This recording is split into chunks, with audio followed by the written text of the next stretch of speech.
السلام عليكم. عجيب. نلت انا ابو شاي باش.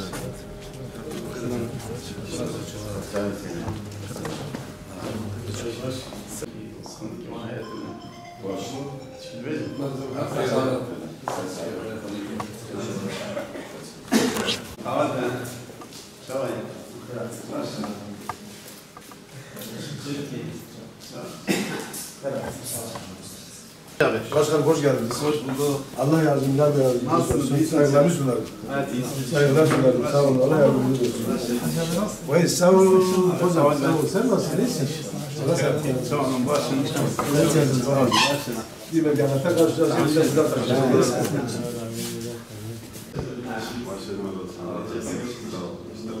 Esnafa ziyaret dikir, bir drama bu. Hacı abi.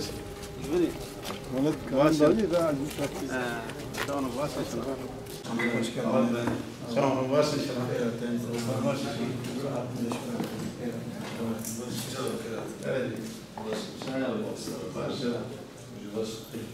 Adada. Ziyaret ederiz inşallah. Baş göğsüne hocam. Ayaküstü de olsa esnafları ziyaret ederiz. Baş göğsüne geliriz. Allah hayırlı kabul Varsa bir etsin. talebiniz, isteğiniz. Baş tacısınız. Allah razı olsun. Görüşürüz. Allah hayırlı kabul etsin. Hayırlı işler.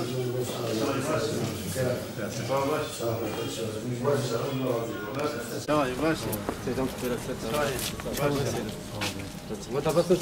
والله صار نقام اقوم اسناف زيارات بكن صورن كي بروبلم كي داخوزي كمان هبم قدار بكن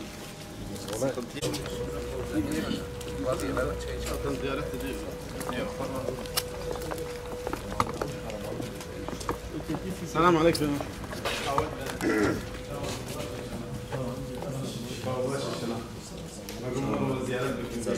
meseleleri şey yapayım. جزال وبرينه Ceza cebirine. ونعطى اخوكم عم مشتكين شبابا شبكين ناي Ere mecburi vakti haftına bu iyice mecburi me bir kola, bireci kola iyice me ava kulamış ki iyice serdacı ceza me beri. Servideci mesela ona kemen ya mervedri ve serva kharabe mesela abi. Ve şuraya buradayım. Kanala men o Çin'e Abdülbarar dedi düzenbe gol. Bu Hacı Halim zaman başkanına. Oraya mecburi çevre mevreç seni bu tübinin. Yani زيارات بقدر çok beş hem ziyaret çoğu pistte zaten doğru düzeni ve zani tem zani yani mesbetleri aynat zani yani Diyarbakır'ne Diyarbakır mesela garajlı istasyonu olarak ötüdüğü dedi meş iki sen kapal kimlerin mecbur ettik. السلام عليكم. السلام عليكم. اسمع شوي. باشا. شوي باشا. باشا.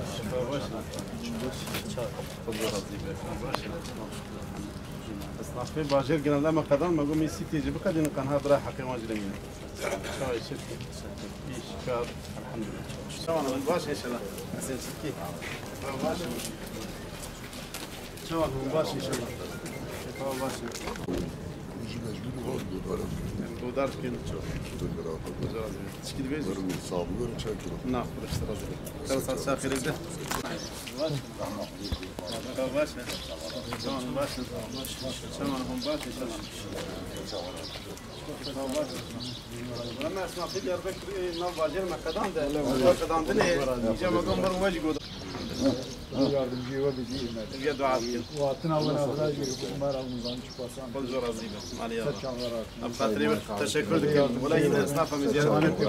Abkhatri. Hayır berekatü. Hayır bazen size çağrı aldım başkanım. Kalkın. Dabas bakalım. ولا تسجل خذ زور azim. Ziyaret ettik. Maliye ve tara bereket.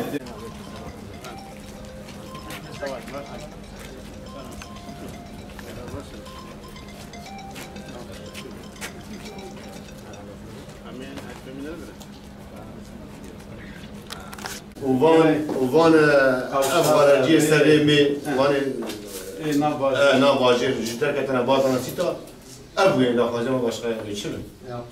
إيش؟ إيه تمام. سرچاوي. ولا عبيات. دراسات شاكر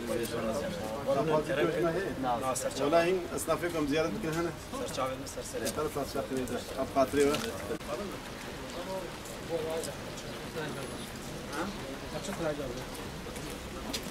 Niye kapalı diyorlar? Tamam, baş inşallah. Sabah da. Tamam, baş geçmiş de. Nasıl? Tamam demiş bir ay az oldu.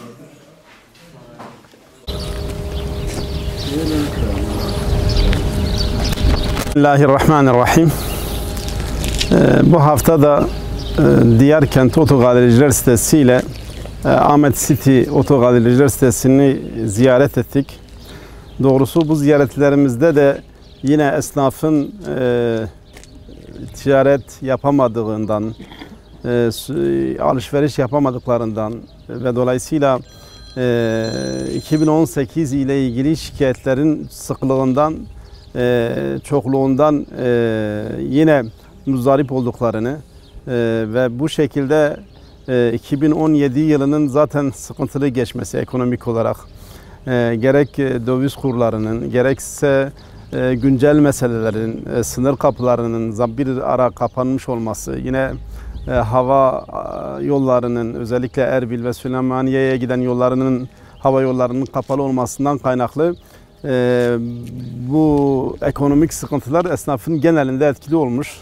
Otogalericiler sitesi esnafı takriben 6-7 yıldır şehir dışına taşınmasına rağmen hala şehir merkezlerinde korsan şeklinde çalışan galericiler olduğu ve bunun kendilerini etkilediğini dile getirdiler. Doğrusu metropol bir şehir olan Diyarbakır'da hala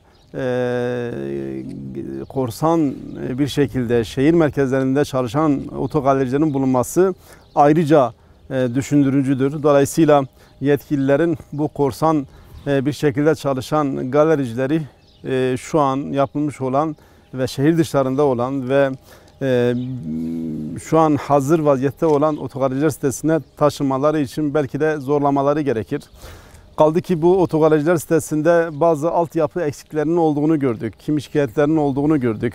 Bunu kimisi yol olarak dinlendirdi. Kimisi altyapı olarak kanalizasyon şebekesinin yetersizliğinden şikayet ettiler. Hatta kimisi su şebekesinin gelmediğinden dolayı sondaj ile su çıkarıldığı, ama gelin görün ki bu kendi imkanlarıyla su çıkarmalarına rağmen belediyeler tarafından kendilerine yüklü miktarda cezalar kesildiğini söylediler.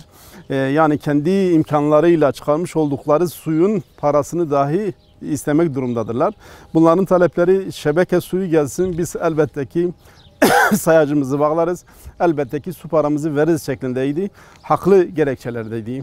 Ve yine takriben 8-10 kilometre şehir dışında olan bu galericiler sitesine araba alıp satmak üzere gelmek isteyen vatandaşlarımızın ya ticari taksi tutmak durumunda oldukları veyahut da gelemediklerinden dolayı iş yapamaz olduğunu gördük esnafın. Dolayısıyla buralara ucra bir köye bile servis ya da bir otobüs hattı verilmesine rağmen buraya verilmemesi ayrıca da düşündürücüdür. Yani neredeyse şehir içi sayılabilecek bir noktaya gelmiş olan bir sitenin servissiz olması, belediye tarafından buraya hat ayarlanmamış olması, servis verilmemiş olması düşündürücüdür. Hakeza gerek sigorta vergileri olsun ve gerekse ÖTV vergisi oldukça fazla olmuş ve zorunlu MTV borçları, zorunlu MTV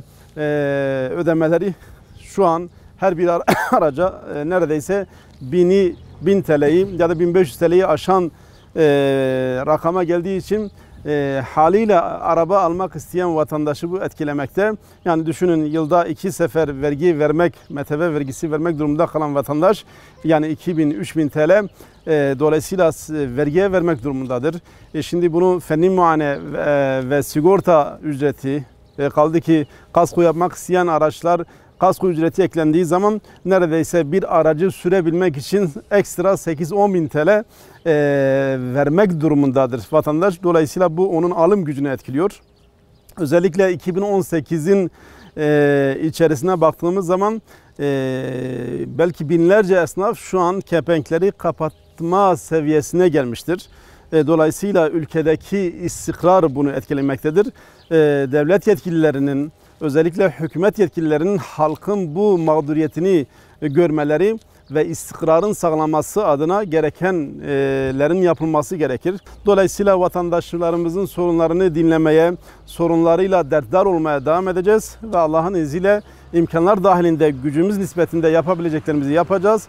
Yapamadıklarımızın arkasında duracağız. İlgili yetkililere bazen yüz yüze görüşmek ile, bazen bu şekilde kamuoyunu bilgilendirmekle biz inşallah haberdar edeceğiz. Teşekkür ediyorum.